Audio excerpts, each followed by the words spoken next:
علم نہ ہونے کی بنیاد پر ایمان کیسے جاتا ہے؟ دیکھیں، ایک حدیث پڑھی جاتی ہے، اللہ کے رسول صلی اللہ علیہ وآلہ وسلم نے فرمایا میری قبر کو عیدگاہ نہ بنانا. یہ حدیث ہے، ہم بھی مانتے ہیں، وہ بھی بیان کرتے ہیں. کیا کہا؟ میری قبر کو، توجہ آپ کی میری طرف، اب جن کو آنا تھا وہ سب آ گئے، توجہ فرمائیں. کیا فرمایا؟ میری قبر کو عیدگاہ مت بنانا، میری قبر کو عیدگاہ مت بنانا. اب حدیث تو ہے، ہم بھی مانتے ہیں، وہ بھی مانتے ہیں، لیکن جو وہ مخالف جو 1857 کے بعد پیدا ہوا تشریح یہ کرتا ہے کہ دیکھو اللہ کے رسول نے فرمایا میری قبر کو عیدگاہ مت بنانا. مطلب کیا؟ جیسے عیدگاہ پہ بھیڑ لگاتے ہو، جوک در جوک جاتے ہو، پابندی کے ساتھ حاضری دیتے ہو، ایسی میری قبر پر میرے مزار پہ نہ آیا کرنا، بھیڑ نہ لگایا کرنا، کیونکہ حضور نے فرمایا میری قبر کو عیدگاہ مت بنانا. میں کہتا ہوں اگر یہی اس کی تشریح ہوتی تو جتنی بھیڑ رسول اللہ کے آستانے پر روز لگتی ہے اتنی تو کسی کے عرس میں بھی لوگ نہیں پہنچتے. اللہ رب محمد صلی اللہ علیہ وسلم، نحن عباد محمد صلی اللہ علیہ وسلم، صلاۃ و سلام علیک یا رسول اللہ صلی اللہ علیہ وآلہ وسلم. تو عرض یہ کر رہا تھا کہ مخالف یہ کہتا ہے کہ جب حضور علیہ السلام نے یہ فرما دیا کہ میری قبر کو عیدگاہ نہ بناؤ تو پھر تم لوگ کیوں بھیڑ کرتے ہو؟ اگر یہی تشریح صحیح ہوتی تو اللہ کے رسول علیہ السلام کی بارگاہ میں تو اتنی بھیڑ لگی ہوتی ہے، اتنی بھیڑ پنج وقتہ نماز میں ہوتی ہے کہ اوروں کے عرس میں بھی اتنی بھیڑ نہیں جمع ہو پاتی. تو پھر تشریح تو یہ نہ ہوئی. پھر اس کے بعد یہ تو دنیا میں دیکھنے والے سر ہے اور دکھنے والے سر ہیں، لیکن جو 70,000 فرشتے صبح آتے ہیں اور شام تک، اور جو شام کو آتے ہیں صبح تک، وہ وہاں پر رہتے ہیں، تو یہ بھیڑ نہیں ہے تو اور کیا ہے؟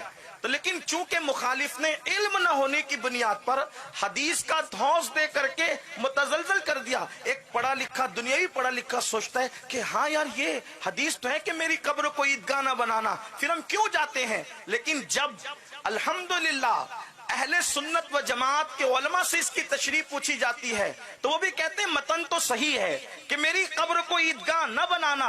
مطلب کیا ہے؟ یہ نہیں کہ بھیڑ نہ لگانا، یہ نہ کرنا، وہ نہ کرنا، بلکہ پھر عشاق یوں تشریح کرتے ہیں اپنے اس علم کی روشنی میں جو ان کے پاس 1450 سال کا سرمایہ موجود ہے، صفا کے چبوترے سے جن کے علم کی کڑیاں ملتی ہے، باب مدینۃ العلم سے جن کو علوم کے فیوز و برکات ملتے ہیں. وہ کہتے ہیں آقا نے یہ ضرور کہا کہ میری قبر کو عیدگاہ نہ بنانا، مطلب یہ نہیں کہ بھیڑ نہ لگانا، بلکہ یہ فرمایا کہ نیک سے نیک، متقی سے متقی، پرہیزگار سے پرہیزگار انسان جب عیدگاہ جاتا ہے تو سال میں صرف 2 مرتبہ جاتا ہے. پوچھئے غازی ملت سے، عمر تمام ہو گئی دین کی دعوت دیتے دیتے، لیکن 2 بار کے بعد کبھی تیسری بار اہتمام سے جاتے ہیں کیا؟ پوچھئے حضور علوی صاحب سے، پوچھئے حضور دادا باپو سے، پوچھئے پیر باپو سے. اتنے پرہیزگار لوگ کیا کبھی سال میں 2 بار کی جگہ تیسری بار جاتے ہیں؟ میں خود ایک عیدگاہ کا خطیب امام ہوں،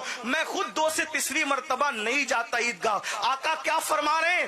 اے میرے غلاموں، میری قبر کو عیدگاہ مت بنانا، یعنی جیسے عیدگاہ میں سال میں 2 مرتبہ آتے ہو ایسے 2 مرتبہ مت آیا کرنا، بلکہ جب جب موقع ملے تب تب آیا کرنا، کیونکہ منظارہ قبری وجبت لہو شفاعتی. سبحان اللہ.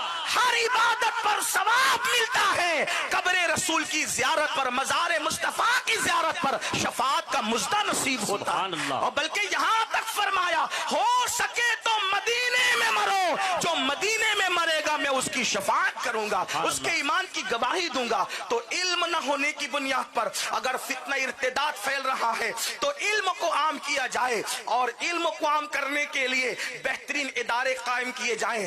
پردہ کی بنیاد پر بچیوں کو اگر اسکول سے خارج کیا جا رہا ہے تو کانفرنس اور جلسوں میں درد بھری باتیں کرنا اس کا علاج نہیں ہے. میڈیا کا رونا رونا اس کا علاج نہیں ہے. مسلمان اپنی شادیوں کے خرچے کم کریں، مسلمان اپنے جلسوں کے خرچے کم کریں، مسلمان فضول خرچی کم کر کے بہترین اسکولیں قائم کریں، بہترین کالجز قائم کریں، بہترین یونیورسٹیاں قائم کریں، تاکہ اللہ اکبر جن اداروں سے فتنہ ارتداد پھیل رہا ہے، ہم اپنے ادارے قائم کر کے اسلام اور سنیت کی روشنی میں وہ تعلیم دیں کہ انہی اداروں سے جو ہے وہ اسلام اور سنیت کا تحفظ ہوتا ہوا نظر آئے، ورنہ باتیں کرنے سے کام نہیں ہوگا۔ اور دوسری چیز، اگر غربت کی بنیاد پر ارتداد کو پھیلایا جا رہا ہے تو مسلمانوں کو چاہیے کہ مالدار بنے، محنت کرو، رات کے 3 بجے تک موبائل میں گیم کھیلتے ہو، 12 بجے سو کر کے اٹھتے ہو،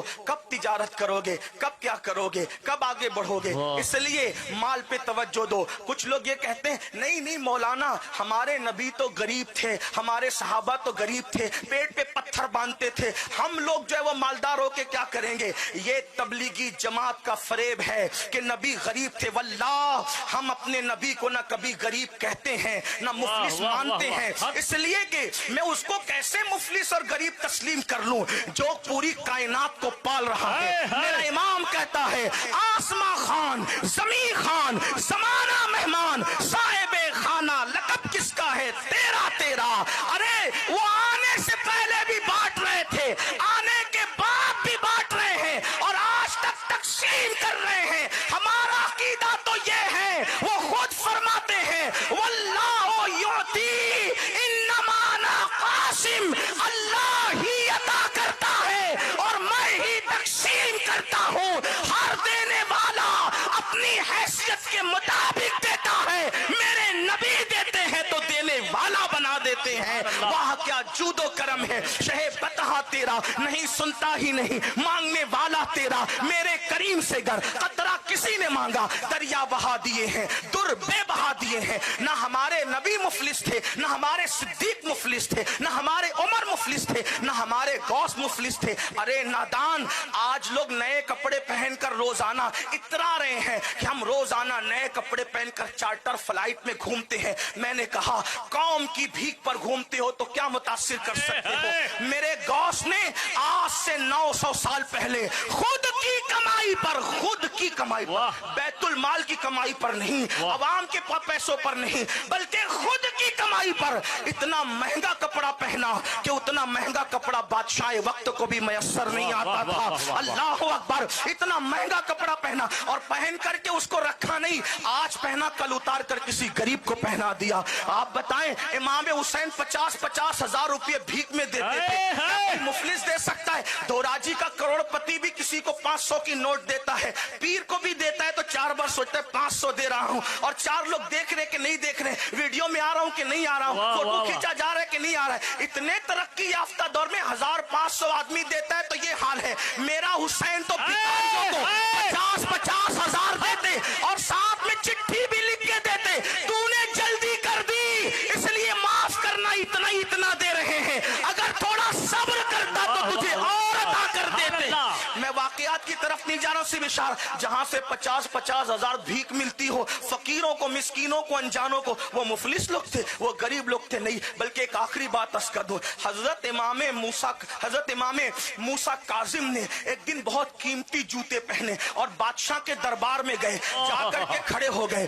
لوگوں کو یہ بھی لگتا ہے یہ پیر لوگ اتنا قیمتی کیوں پہنتے ہیں، یہ سادات اتنا قیمتی کیوں پہنتے ہیں، یہ علماء اتنا قیمتی کیوں پہنتے ہیں؟ پھر کہتے ہیں کہاں سے آتا ہے ان کے پاس؟ نادان، تو پیچھے کھڑا رہتا ہے اللہ تجھے دیتا ہے، جو تیرے آگے کھڑا رہتا ہے اس کو کتنا دیتا ہوگا؟ ابھی یہ تو سوچ، میرے ہاتھ میں آئی فون ہے تو تعجب نہیں ہوتا، اور اگر اللہ اکبر امام کے ہاتھ میں ہو تو مقتدی کے ہاتھ میں تو کوئی بات نہیں۔ امام آیا کہاں سے؟ شاید چندہ چوری کیا ہوگا۔